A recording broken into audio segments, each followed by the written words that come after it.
cheeseburger and a Coke, please. One cheeseburger, one Coke.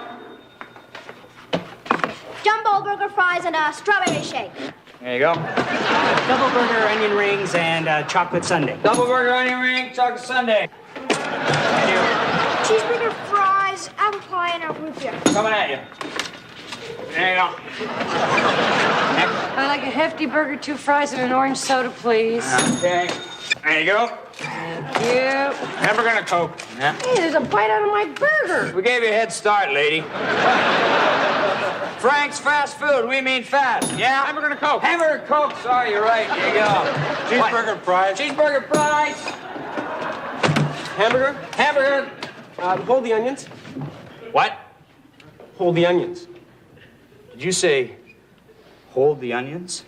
Yeah, that's right. Hold the onions.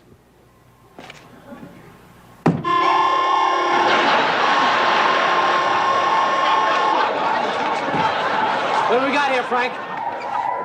It's a hold the onions. Oh, boy, ladies and gentlemen, we have a hold the onions. We ask you all to proceed in orderly fashion to the rear wall of the restaurant. Remain there until I give you an all clear. There's no need to panic. I repeat, there's no need to panic. Wait a minute. And that means you, mister. Move it. All right, everyone, stand back. Stand back. Move it. Thank you. Move the bell. Gloves.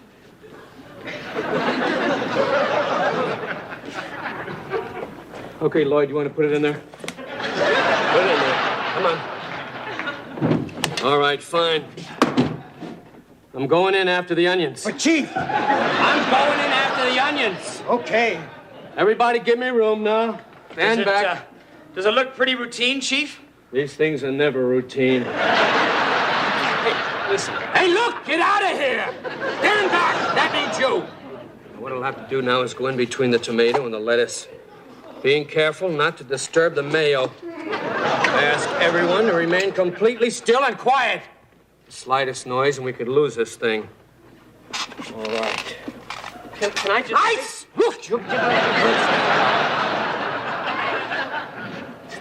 Just a little delicate movement of the pickle, being very careful not to disturb the sauce. There, that's the onion. Careful, careful. Got it!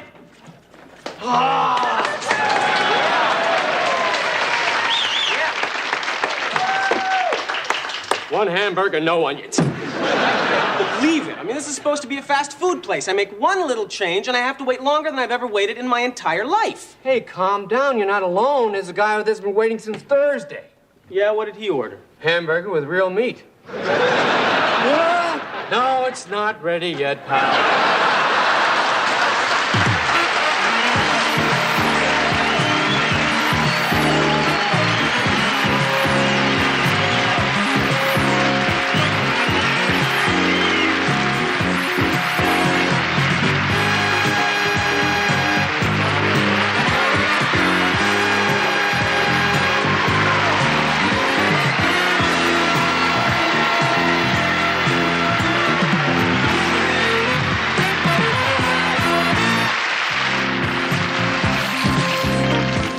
Ladies and gentlemen, the star of Bazaar, John Viner.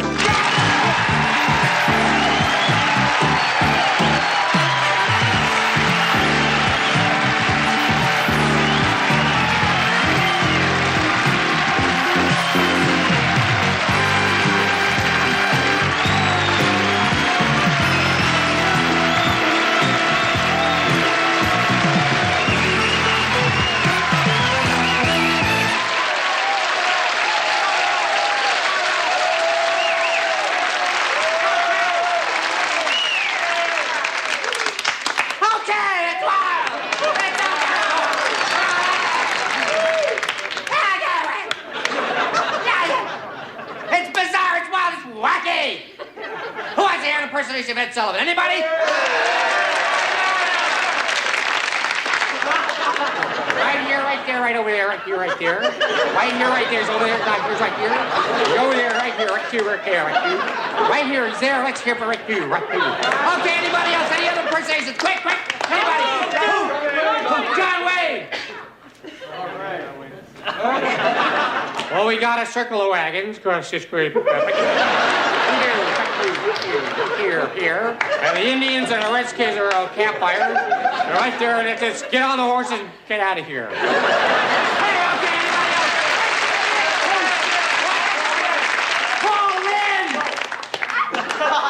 I don't like Peter Marshall.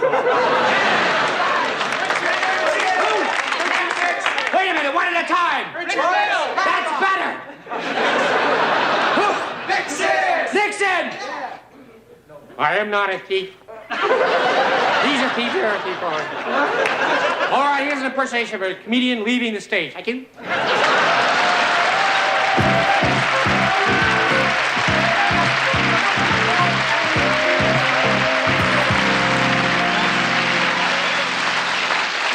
Gentlemen, thank you, ladies and gentlemen.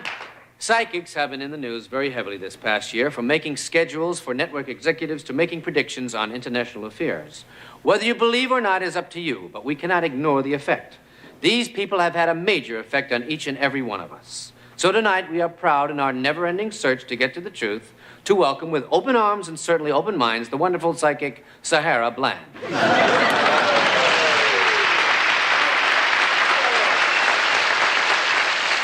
Thank you, Dave. John. We've invited you here tonight to clear up the major news story that happened a few months ago about your prediction. Well, let me just say this, John. I predicted that Mount St. Helens would erupt, and this would cause somebody to do harm to the President of the United States, which in turn would convince Vince Ferragamo to sign with the Canadian Football League. Unbelievable. Is that the most amazing prediction you've ever made? No, I also predicted that your show would be picked up for a second year. It's very cute little psychic humor. Anyway, what you're here for is that you claim you made all these predictions on January the 12th, 1979 on the Maurice Dick Show in Las Vegas, Nevada. Yes, well,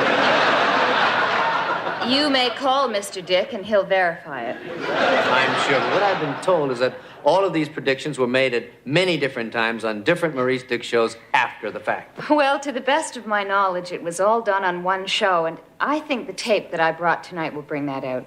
Well, let's run that tape and put an end to the speculation. Tell me, Sahara, what do you see in the future? Well, Maurice, I see in the future a great upheaval, a volcano. It sounds like Mount St. Mellon. This, in turn, will lead to a man doing harm to the President of the United something. The name of the man who might be harmed, it's coming to me, Ronald Reagan. He has a wife named Fanny Reagan, which in turn will cause a man named Vince Tatagamo to come to a country. It sounds like janitor to play bootball in the Canadian Bootball League.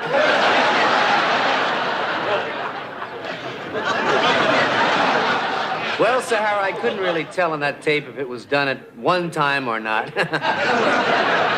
Personally, it looked a little suspicious. Well, you'll just have to trust me, Jack. John. Anyway, whether we believe it or not, we thank you for being here and come back anytime.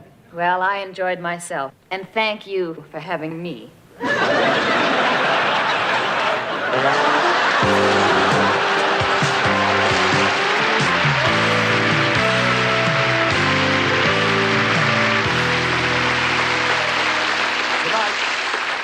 Tonight, Bazaar is going to take its first plunge into the world of movie making.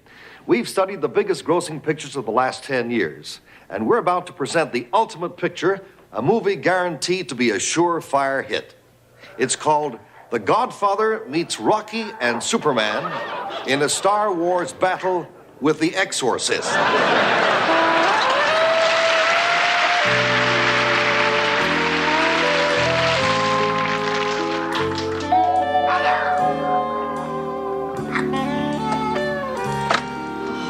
Hello, I'm the Godfather. Thank heavens you're here. What seems to be the problem? Well, my daughter's been possessed by the devil. She's turned into a monster. I've tried everything I can to help her. I called in an exorcist, and he couldn't do a thing. I tried Rocky, and he couldn't do it. I even called him Darth Vader, and he only lasted a couple of minutes.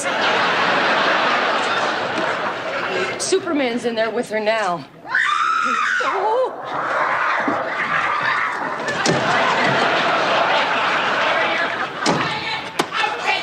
Take your Krypton and shell it! I'm sorry.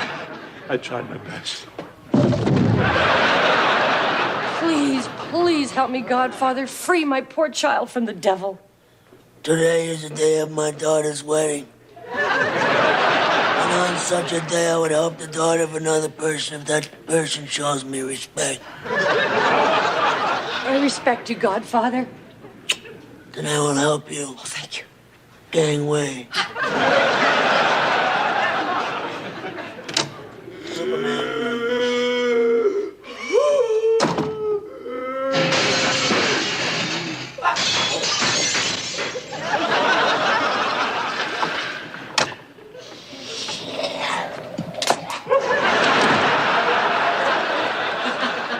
When you turn up the heat a little, it's 35 degrees below in there.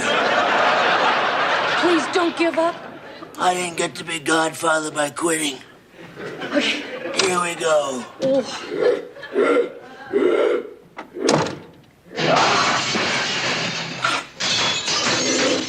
Get out of here, you scum! You scum!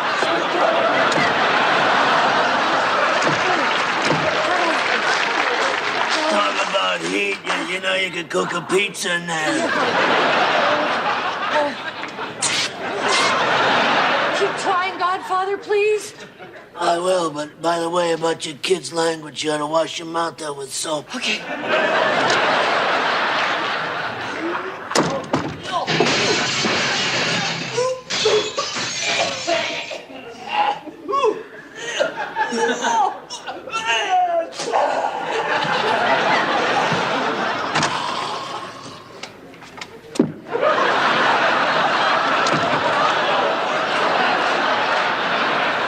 Hey, you got something that remove a pea soup stain. I can get blood out of a soup, but what this kid's dumping on me, no way. Okay. One, Jesse. Okay.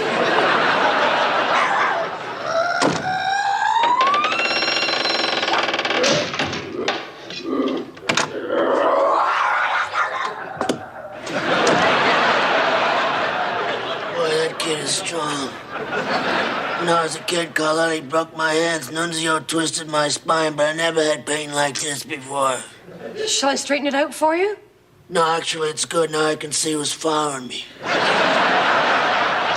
you giving up, Godfather? Never. The Godfather doesn't know the word giving up. I have to use my ultimate threat. Hey-o. No!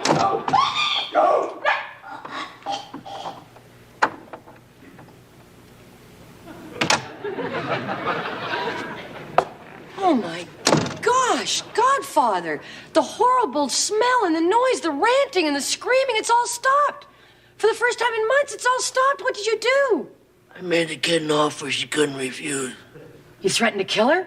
Worse, I told her if she didn't knock off all the devil horse shit, I was going to bring in Richard Dawson to kiss her on the mouth.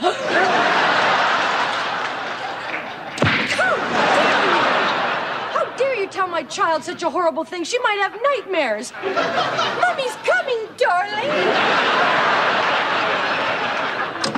Oh, I can't believe what happened here. I started out doing a very big part in the picture of the year with Rocky, Superman, Darth Vader, and the girl in The Exorcist. Everything's going okay, and all of a sudden, I mention one guy's name and interrupts into a fight. I guess it just proved that whenever you say a name Richard Dawson, you're going to have a family feud. Hey, don't boo. I'll have him come back in and kiss you on the mouth.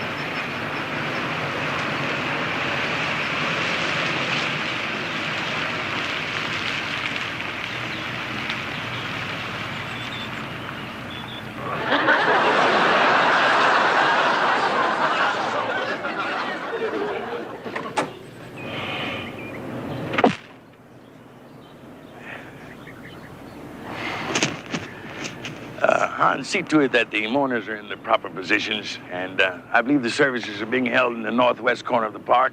I'll join them in a minute. I just want to pay my personal respect to some old friends of mine. Good man.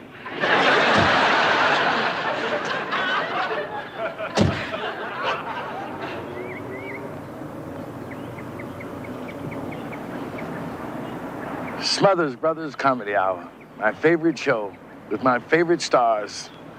Who will ever forget my dear friends, the Smothers Brothers, Tim and Doc, Sonny and Cher, Sonny, Cher. Once again, Sonny and Cher. With funeral costs the way they are, it sure is expensive to die that many times. That reminds me, on my way out, I got to visit the Don Rickles Memorial Park. The Nielsen's have buried that clown so many times, he got his own cemetery. Oh, my old buddy, Fred Sanford. The show had to die before they'd give him a window because of those, well, forget about it.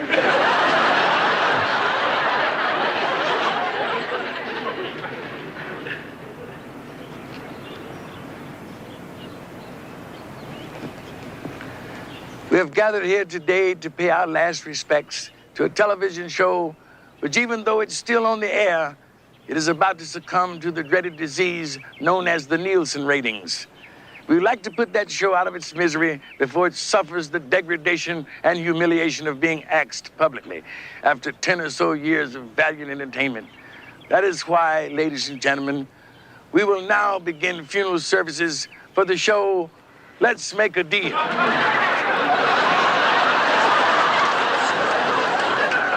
May I have a couple of mourners, please? You, lady, dressed as a can of soup. And you, sir, dressed as a nurse with a rubber glove on your head. Step this way, please.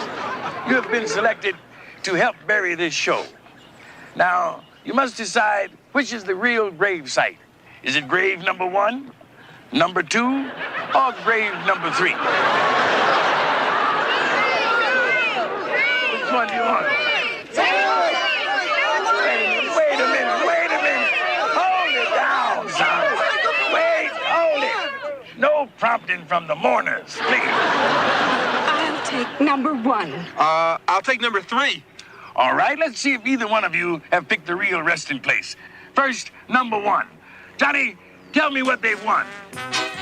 Well, old buddy, your walking soup can did not pick the right hole. However, she and her family have won free tickets to be present at the taping of the Red Fox show. And if you're really lucky, the star of the show himself, Red Fox, might even show up. Also, Red has thrown in 6 cans of his famous Red Fox hairspray, the only spray that will hold your hair during an earthquake. And it can also be used as a table wax. Congratulations. Okay, that leaves us 2 holes and 1 contestant. Now, you sure you want to stay with number 3? No, keep it down, number 2. You hold it down. Nobody asked y'all nothing. I'll tell you what I'm going to do. Now, you look like an intelligent man. I'll give you $50 instead of what's behind grave site number 3. Do you think there might be some more tickets for the Red Fox show behind here?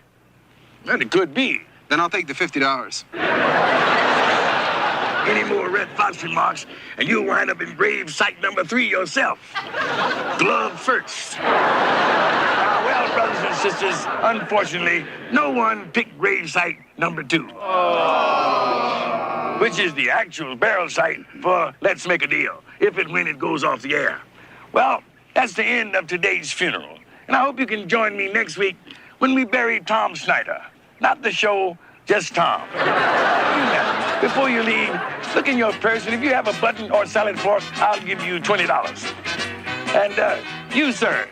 No, the one dressed as an old nigger. Sir, I'll give you. That gun, if you ain't an old nigger. Here, take $100 and go on back to the ghetto. Sir, you, right over here, Mr. Haldeman. How have you been? Good to see you. If you have some grass in your pocket, I'll give you $100 and a lawnmower. Now, if you don't want that, we can smoke your pants. Don't laugh, it's not funny. Uh-oh. Here come the limousines again. Well, what do you know? They're gonna bury CPO Sharky. Hey, dig another hole for Don Rickles. That clown's been down the drain more times than Tidy Bowl.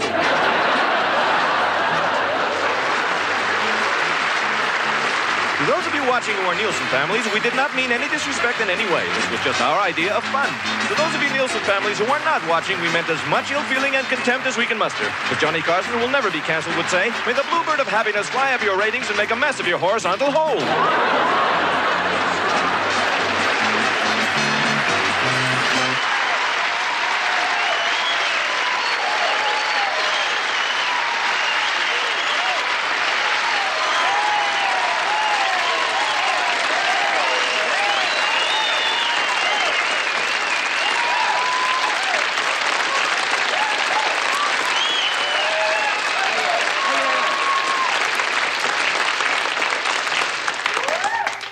Thank you very much. We had a wonderful show. The producer told me to be up for this, so here I am.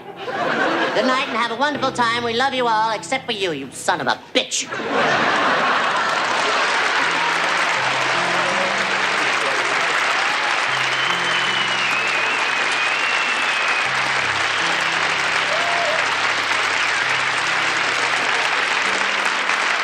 Okay, seriously. Thank you for watching, and if you haven't been, you've been hearing us, and if you haven't been doing that, you're dead.